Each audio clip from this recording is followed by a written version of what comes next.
महाराज जी, आप कह रहे हैं कि आप जैसे किसी से वार्तालाप आदि कुछ भी करते हैं, तो मुझे जो राधा रानी से प्रेम है, मुझे लगता है सब करें, इसलिए मैं सबके साथ अपने सुखद अनुभव साझा कर देता हूँ। नहीं करना, तो ऐसा करना चाहिए, नहीं करना ताकि वो भी प्रेरित होके लगे। वो नहीं करना चाहिए, वो नहीं कर पाएंगे और आप खाली हो जाएंगे। महाराज जी, मेरा ना शो है जिस पे मैं टीवी पे मतलब यूट्यूब पे बोलता हूँ, तो मैं राधा रानी की खूब बातें करता हूँ। उनकी बात करना अलग बात है, लेकिन ये बात कहना कि मुझे ऐसा फीलिंग हो रहा, मुझे ऐसा अनुभव हो रहा, ये बात कहने से या तो आप मतलब पाखंड में आ जाएंगे और या तो आपका अनुभव खत्म हो जाएगा, क्योंकि सत्य सिद्धांत है। हम अपने अनुभव की बात ऐसे कह सकते हैं कि हमने संतों से सुना है कि ऐसा करने से ऐसा आनंद मिलता है, और हाँ, और संतों ने हमको बिल्कुल बताया और हमें इस बात पर विश्वास है कि संतों ने जो कहा है वो सत्य होता है। लेकिन वो बात मुझे वैसी अनुभव में आ रही, ये नहीं कहना। मुझे होता है महाराज जी कि मैं जैसे एक आम आदमी हूँ, संत नहीं हूँ जी। एक छोटा सा आदमी जिसने राधा नाम जपना शुरू किया और उसके साथ लीलाएं होने लगी और राधा रानी ने चमत्कार दिखाने लगे, बरसाने लगी मैं खूब ज्यादा, तो मन करता कि बताओ, लेकिन अब से मैं संतों का नाम लेके ही बताऊं। हाँ, उसमें ये कहे कि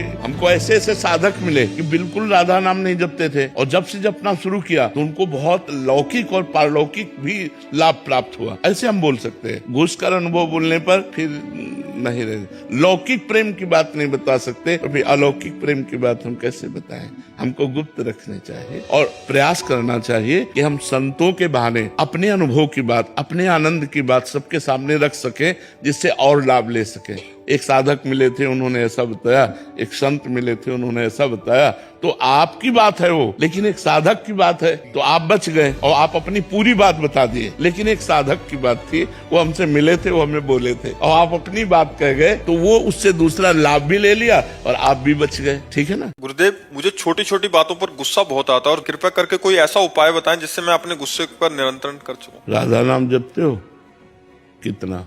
सिर्फ 4-5 हजार ही हो पाता है। अरे ज्यादा क्यों नहीं पता? लड़का बच्चा है क्या तुम्हारे कि तुम्हें लड़का बच्चा के ब्याह की चिंता है? कि महाराज जी, 1-2 साल पहले तक ये साधक था, अब ये सिद्धावस्था था।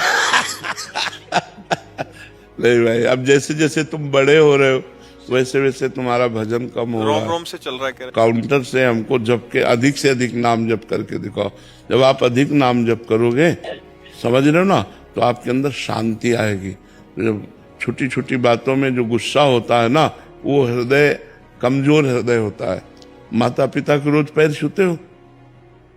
देखो, सब गलत करने लगे। छोटे थे तुम, सब बात सही करते थे। रोज माता पिता के पैर छुआ करो, ठीक है? रोज पैर छुआ। सब संतों को प्रणाम किया करो। करते हो संतों को प्रणाम? संत करते हैं इसको। इसी में तो बिगड़ गया।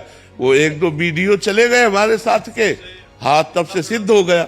छोटा बच्चा था तो आके पद्मासन में बैठा और पास में वार्ता हुई तो वीडियो चला गया, तो इसके बहुत फ्लावर क्या कर फॉलोअर हो गए।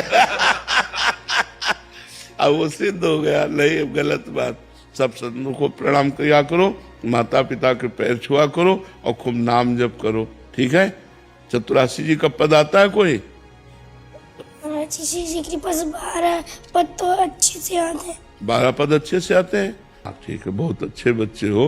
गंदे बच्चों का संग मत करना, कोई गंदी बात मत करना, नाम जप करना, माता पिता को रोज प्रणाम करना। यहाँ के सब संतों के चरणों में श्री हरिवंश, जो संत मिले श्री हरिवंश, तो धीरे धीरे ठीक हो जाओगे, ठीक है?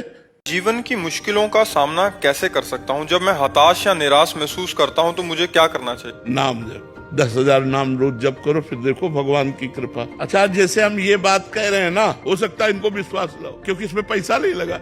आज का कलयुगी प्राणी ऐसा है कि एक कलावा, थोड़ी सी राख, थोड़ा सा जंतुर मंतुर, उस पर विश्वास हो जाएगा, लेकिन राधा नाम पर विश्वास नहीं।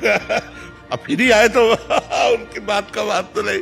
अगर बात का महत्व हो जाए तो हम भाई कह रहे 10,000 नाम रोज जप करो, और आप देखना आगे चल करके। पर जो आपको सुनते हैं सोशल मीडिया के माध्यम से, यहाँ आ नहीं सकते, वो भी इस नियम को पालन कर सकते हैं? बिल्कुल बिल्कुल बिल्कुल बिल्कुल क्योंकि पक्का। अगर करेंगे तो महाराज जी उनका भी तो लाभ ही है। हाँ, बिल्कुल पक्का लाभ होगा। कितने ऐसे लोग आए हैं जो सुन करके सुधर करके आए हैं, हमारे पास बाद में आए, पहले सुधर गए हैं, पहले उन्होंने गंदे आचरण त्याग दिया, फिर वो हमारे पास आए हैं। ऐसे कितने लोग हैं, ऐसे कितने लोग हैं।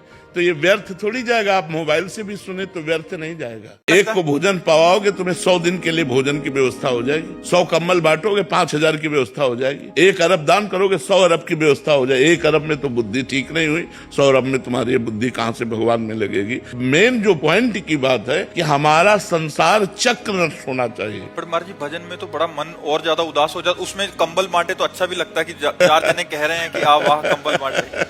वो डींगे हाँक हाँक करके अपने पुण्यों का नाश कर देते हैं, अहंकार की पुष्टता। अब भजन में तो टूटना है अंदर से, जलना है अंदर से। देखो भजन करके अभी जलाना शुरू कर देगा भजन, तो इसीलिए भजन सबसे होता नहीं, तो इसीलिए आवागमन नहीं रुकता। तो क्यों कहा गया बड़े भाग पाइब सत्संगा तो बिना ही प्रयास होय भवभंगा।